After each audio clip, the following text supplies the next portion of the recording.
네, 안녕하세요. 트리 문화의 기원은 이란 주제로 발표를 시작하는 상생방송 서포터즈 4기 박모세입니다. 오늘 발표에서는 강의 내용 중 하나였던 트리 문화, 다른 말로 신단수 문화에 대한 내용을 알려드리려 합니다. 사실 새벽에도 카드 뉴스를 만들면서 생각을 해보니까 나무에 장식을 하는 이유를 사람인 나도 모르는데 나무는 알까? 잠결에 그런 생각이 들더라고요. 그래서 비교적 가벼운 내용의 발표인 만큼 나름 재밌게 표현해 보려고 노력했습니다. 그럼 본격적으로 발표를 시작해 보도록 하겠습니다.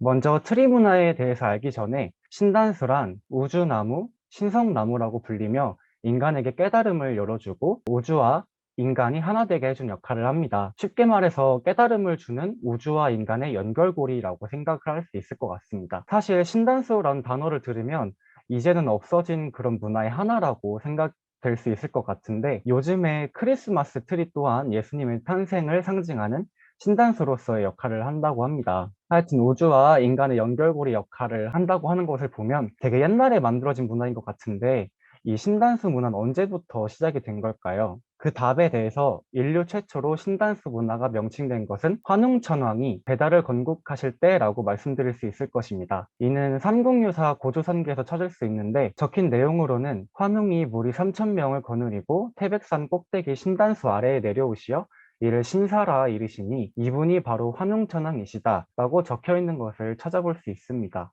이런 신단수 문화는 전 세계에서 보편적인 문화로 자리 잡았고 지구촌 곳곳에서 찾아볼 수 있습니다. 전 세계 공통적으로 천재를 지내는 신성한 땅인 소도에서 신단수를 모시는 문화가 남아 있습니다. 신단수 문화가 변형된 소떼 문화와 오벨리스크 문화로 구분할 수 있을 것입니다. 그러면 지금부터 각각의 신단수 문화, 소떼 문화, 오벨리스크 문화에 대한 설명을 해드리도록 하겠습니다. 먼저 외국에서 찾아볼 수 있는 신단수 문화에 대해서 설명해 드리도록 하겠습니다. 이탈리아 로마 인근의 바티칸 시국에는 바티칸 박물관에 청동으로 만든 솔방울 모양 조형물이 있는데요. 이는 교황청을 방문한 이들이 이 솔방울 앞에서 죄를 씻어내고 자신을 정화시키라는 의미를 지닌다고 합니다. 이는 대표적인 신단수인 소나무의 솔방울을 차용하여 만들었다는 점에서 신단수 문화에서 양산된 작품 중 하나라고 볼 수 있음을 말씀드립니다. 여기서 소나무에 대한 의미를 알면 더 이해하기 쉬울 것 같아서 짧게 설명을 해드리도록 하겠습니다. 소나무의 소는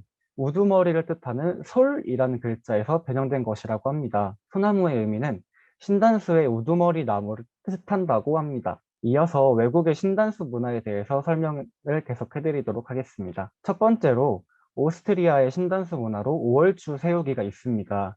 마을마다 고유한 스타일로 옷을 입고 5월주에 붙어있는 상징물들도 마을마다 약간씩의 특색을 담아 만든다고 합니다. 5월주를 똑바로 세우고 나면 바이올린과 전통 악기를 연주하면서 춤을 추기 시작하며 행사는 계속 진행이 됩니다. 이 행사는 풍작을 축하하고 기리는 의미를 지니지만 요즘은 단합이 목적이 되어가고 있다고 합니다. 두 번째로는 유럽에서의 신단수 문화에 대해 설명을 해드리도록 하겠습니다. 에스토니아, 라트비아, 리투아니아를 묶어서 설명하는 발틱 3국에서는 염주나무에 삼신이 있다고 믿어서 여자들이 자손 잉태를 기도하는 문화가 있다고 합니다. 그리고 세 번째로는 인도의 타밀나두 지역에 있는 사원에 심어진 신단수를 보며 인도에도 신단수 문화가 있음을 알 수 있습니다. 사원은 종교 의례와 행사를 하기 위한 장소로 모두들 알고 있으실 텐데 그러한 사원과 신단수의 연관성을 말씀드리기 위해서 준비를 해보았습니다. 마지막으로 멕시코 인디언들이 나무에 금줄을 그어놓고 구슬하는 모습이 보이는데요. 이는 아이가 태어나고 나쁜 기운이 다가오지 못하게 하기 위해서 하는 행위라고 합니다. 이렇게 나무에 금줄을 걸고 아이의 건강을 기원하는 모습에서 신앙적인 의미가 담겨 있음을 알 수 있고 이 또한 신단수 문화임을 알 수 있습니다. 그렇다면 우리나라에서는 어떤 모습을 보이고 있을지 궁금하실 거라고 생각을 합니다. 우리나라에서는 마을 신앙의 중심으로 마을을 보호하는 수호신 역할을 하는 선앙당이 있습니다. 이 사진은 저희 집 근처에 있는 돌탑인데 이렇게 돌을 한두 개씩 쌓으면은 복을 받는다는 신앙적 행위로 받아들여지면서 이루어졌다고 합니다. 이런 선앙당 옆에는 아래 사진처럼 오동나무의 오색 헝겊을 달아놓은 신목을 쉽게 찾아볼 수 있는데요. 마을 구슬할 때 이런 신목에 제를 올리기도 하고 기도를 하는 등의 행위를 하며 신목으로서의 역할을 톡톡히 했다고 합니다. 신단수와 같이 우주의 교통로 역할, 신과 인간이 하나 되는 교통로 역할을 하는 것에는 소떼 문화가 또 있습니다. 그래서 소떼 문화에 대해서 설명을 해드리자면 우주나무라고 부르는 나무 기둥이 있고 나무로 만든 하늘새가 합쳐진 그런 모양을 하고 있습니다. 우주나무가 땅에 박힌 형태와 하늘새의 상징으로 하늘과 땅, 지하를 연결한다는 의미도 있습니다. 이러한 솥대도 우리나라에서 찾아볼 수 있고, 옆에 있는 사진은 러시아에 있는 솥대 사진을 가져왔습니다. 이 외에도 일본이나 중국 등 다양한 나라에서 솥대 문화를 찾아볼 수 있지만, 더 많은 솥대 문화를 소개해드리기에는 제약이 있다 보니 그러지 못한 점 양해 부탁드리겠습니다. 마지막으로 말씀드릴 문화는 바로 오벨리스크 문화입니다. 고대 이집트 때 태양신을 상징하는 기념비로서 로마로 건너가고 르네상스를 겪으면서 이후에는 건축 장식으로도 쓰이고 있다고 합니다. 첫 번째 사진이 이집트에 있는 오벨리스크 사진인데요.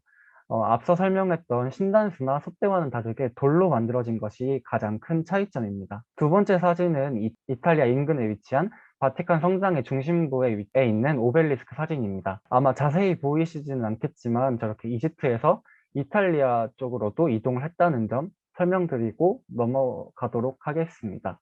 네, 세계 각국의 신단수, 솥대, 오벨리스크 문화에 대해서 제가 준비한 내용은 이렇게 끝이 났습니다. 이렇게 신단수 문화를 통해서 많은 나라들은 신단수를 신성시 여겼다는 사실을 알 수 있었고, 그런 문화들이 바로 동서양 인류 문명의 근원국인 한국에서 시작된 문화인 것을 기억해 주시면 좋을 것 같습니다. 사실 발표하기 이전에는 그냥 문화유산이겠거니 하고 봤던 것들이 알고 보니 지구촌을 하나로 엮는 연결고리였구나라는 생각이 들어서 참 신기하고도 재밌게 공부했던 것 같습니다. 앞으로도 다양한 문화와 역사를 배우고 알리자는 목표를 가지겠다는 다짐을 하며 발표를 마무리하도록 하겠습니다. 감사합니다.